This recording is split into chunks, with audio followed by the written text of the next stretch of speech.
Assalamualaikum warahmatullahi wabarakatuh. Perkenalkan, nama saya Nyimas Nela Amanda dengan NIM akhir saya 176.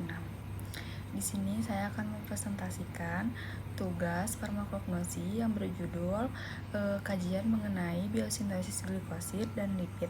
Sumber tanamannya dari lidah buaya yang dengan nama lainnya aloe vera yang mengandung glikosid dan lipid secara khasiat atau kegunaannya.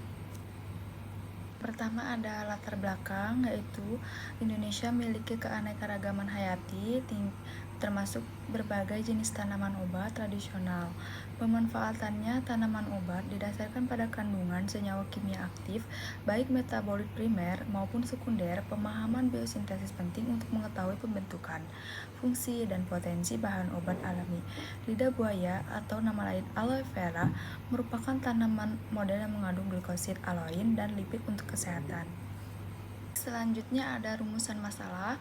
Bagaimana proses biosintesis glikosid dan lipid pada tanaman, khususnya pada lidah buaya aloe vera.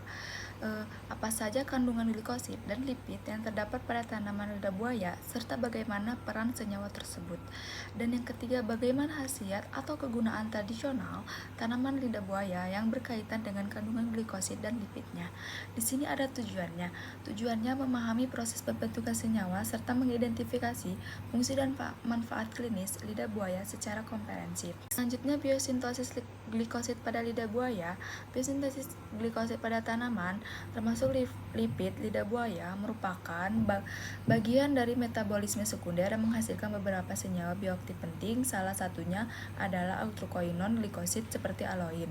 Proses ini umumnya berlangsung melalui asetat malonat poliketida yang diawali dari pembentukan prekursor berupa asetil-CoA dan molanil-CoA.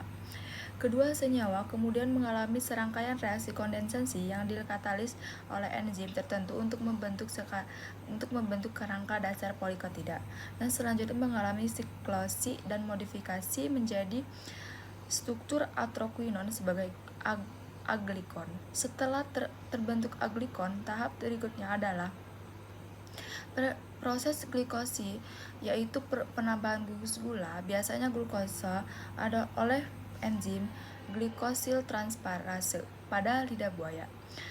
Senyawa glikosid seperti alonin tidak hanya berperan sebagai mekanisme pertahanan terhadap herbivora dan patogen, tetapi juga memiliki aktivitas farmakologis seperti laksatif, antimikroba, dan antioksidan yang bermanfaat bagi kesehatan manusia. Selanjutnya ada kandungan senyawa aktif lidah buaya. Yang pertama ada glikosid. Tanaman lidah buaya aloe vera mengandung berbagai senyawa glikosida, terutama golongan antrikoinon. Glikosid seperti aloin, barbaloin, dan aloe emodin terdapat pada berbagai lotek getah kuning. Lidah buaya sebagai senyawa pertahanan alami tanaman terhadap hama dan mikroorganisme secara farmakologis, yaitu laksatif dan antioksidan. Yang kedua ada lipid. Lipid selain glikosid lidah buaya juga mengandung senyawa lipid.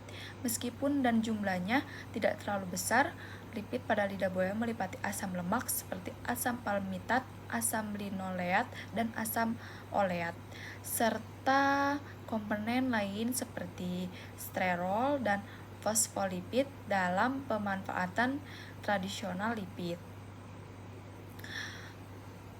Berkontribusi terhadap efek melembabkan emolin, antiinflamasi, dan mempercepat proses penyembuhan luka. Kandungan ini mendukung penggunaan lidah buaya dalam produk perawatan kulit dan rambut. Selanjutnya ada khasiat tradisional lidah buaya. Kandungan glikosid seperti aloin berperan sebagai laksatif alami yang dapat membantu melancarkan sistem pencernaan dalam merangsang gerak peristaltik usus sehingga efektif digunakan untuk mengatasi sembelit. Selain itu, senyawa glikosid juga memiliki aktivitas antimikroba dan antioksidan yang berperan dalam menghambat pertumbuhan mikroorganisme, serta melindungi tubuh dari radikal bebas. Senyawa lipid seperti asam lemak, sterol, dan fosfolipid berfungsi sebagai emolian yang membantu menjaga kelembapan kulit dan mencegah terjadinya kekeringan. Lipid juga memiliki sifat antiinflamasi yang mampu meredakan peradangan pada kulit seperti luka bakar, iritasi, dan jerawat. Selain itu, kandungan ini mendukung proses regenerasi sel sehingga mempercepat penyembuhan luka. Yang terakhir ada kesimpulan dan saran.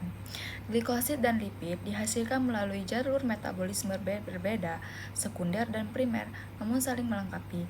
Kandungan ini memberikan dasar ilmiah yang kuat bagi penggunaan tradisional, eksperimental lebih lanjut untuk memperkuat data biosintesis, pentingnya standarisasi dosis dan keamanan penggunaan bagi masyarakat. Di sini ada daftar pustakanya. Sekian presentasi dari saya. Mohon maaf jika ada salah kata. Wassalamualaikum warahmatullahi wabarakatuh.